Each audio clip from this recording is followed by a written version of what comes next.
Today we're at Huddersfield Golf Club to test out the new Callaway Big Bertha range. Now, Callaway say these are super game improvement clubs, so I've got Alex here to help me out with this one. Wait, that's why I'm here. Super game improvement. Me. They're anti-slice as well. Oh yeah, fair enough, yep. Crack on. Alex has a bit of a power fade. So let's head over to the range and see if we can fix it with these clubs. Okay, before we get really stuck in, I just want to talk a bit about the tech behind this range. We've said it's super game improvement and it's really designed for people with kind of a 17 handicap or above. And it's all about just making it easier. You can just swing your swing and not worry about it. It's going to help you with those anti-slice properties. So from that point of view, it's really kind of targeted as beginners as well, and also people who are returning back to the game after a long time. Now, something that's really unusual in this set is we've got a low forward centre of gravity. Now, this is something we're more accustomed to seeing in a tour players club or someone with a really high club head speed, and the reason it's used here is to reduce backspin and side spin. We haven't really seen this in kind of a game improvement club before, because typically people don't have enough ball speed to get this, but what Callaway have done is brought in that AI design on the club face, which is going to give you more ball speed, so then they can bring that kind of centre of gravity low and more forward, and the two are going to balance each other out. Now, the whole point of this range is to be more forgiving, so we see lots of things running throughout the range that are similar. So we've got the new RCH shaft, which is custom designed by Callaway, and it's designed to give you more properties such as forgiveness in the tip of the shaft. It's just going to make it easier to launch. And we also see things such as the shafts being slightly shorter than standard, which is going to give you more control and that ability to be able to strike out the middle of the face more. We've also seen a lot of offset in this range, so not only on the irons, we've also got it in the 3-wood for the first time. And that's just designed to get your club head and your hands kind of timing through the shot better, so it's going to just help you release it nicer and get that ball starting on line more often. Callaway have also been really clever with kind of club shape and weight in here, so we see that a lot of the adjustable hosels have gone, and that's because they bring quite a lot of weight up in the club and we want to bring it down low. That's just going to give that lower CG and more forgiveness. We've also got kind of bigger club heads than we usually see, and there's a lot of tungsten weighting kind of low down in these, which is going to all drive that CG down and give you that more forgiveness. Anyway, let's head out on the range and see how Alex and myself go on with these clubs.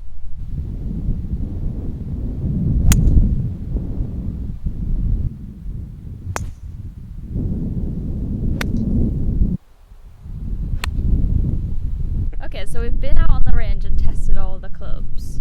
First up, in terms of looks, what did you think? Well, I think first of all it's a very classic Callaway Big Bertha look, isn't it? I mean, if that's sitting on the shelf in a pro shop or wherever, that's that's a Callaway. I think they've tidied it up very nicely. I would say certainly with the irons, one of the things I really don't like is when I'm addressing a ball and I can sort of see the back of the club here. I mean, these are obviously game improvement by the size of the sole, but you really can't tell when you're standing over them, and I quite like that. In terms of the driver, I mean, I know you're a big fan of this head cover. So nice. It's How a nice very is nice that head cover? That blue and red always works well together, doesn't it? In terms of the actual driver, yeah, classic styling on the bottom. It's nice when you're standing over the top of it. Look, I mean, I know you prefer a gloss finish on your driver and your fairway woods, but I'm all about the matte finish because that's just what I've had for a few years. But really, I mean, this kind of blue effect, it's like a chrome effect, isn't it? It's really cool. You've got this red line here, which I really like. I mean, standing over the ball, it sort of inspires confidence, really. I quite like that, and I never really felt like I was going to lose it anywhere.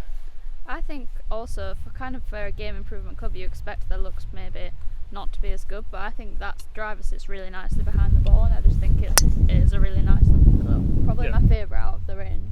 Yeah. Oh, so I mean, it's fantastic, isn't it?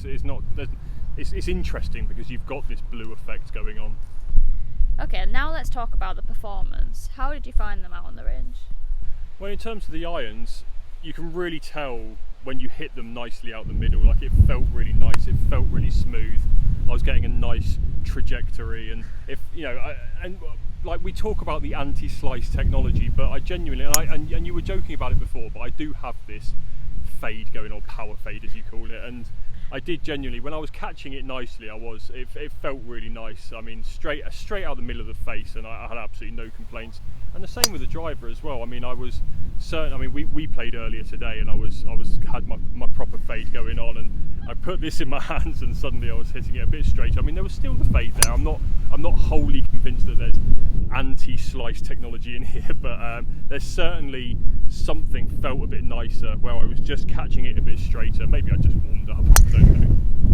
Well, look, I mean, you know me, I'm the last person that should be talking about technology in golf clubs and things like that. I just want to stand over a golf ball and feel inspired, and I think I did. I felt confident standing over it, and I think you'll agree that when I was hitting it on the range just then, I was actually catching it quite nicely. I had a nice trajectory. I was really pleased with the ball flight, and that's about as technological as I get when I'm talking about golf.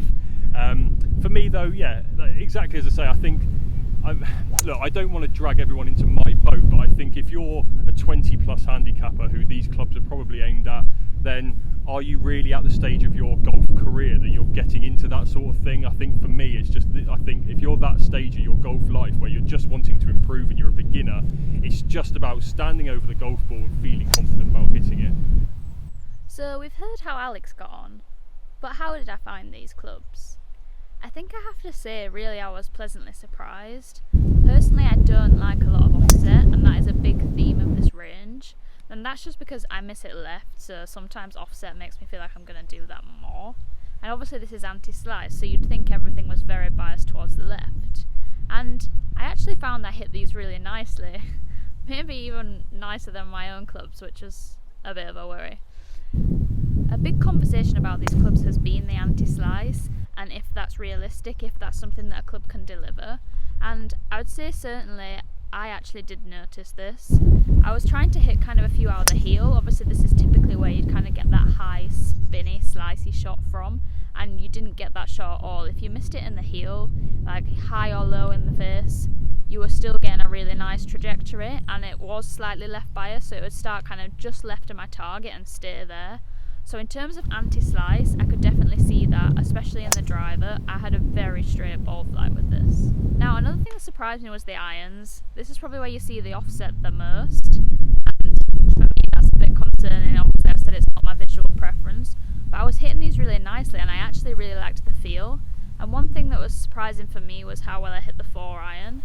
We know these clubs are slightly shorter than standard, and I really enjoyed that property in the 4-iron. I found I was hitting it really well, which I never hit 4-irons well. I always have this gap where I kind of want to carry a 4-iron because I hit hybrids very high, but I just don't hit them well enough. With this, it wasn't an issue. I was hitting it really nicely. So maybe that is somewhere where I think, oh, maybe I could put a 4-iron like this into my bag and see the benefits of it. I think visually the 3-wood was probably the club which first off didn't appeal to me as much. It's obviously got the offset in it for the first time that Callaway have put that in a 3-wood.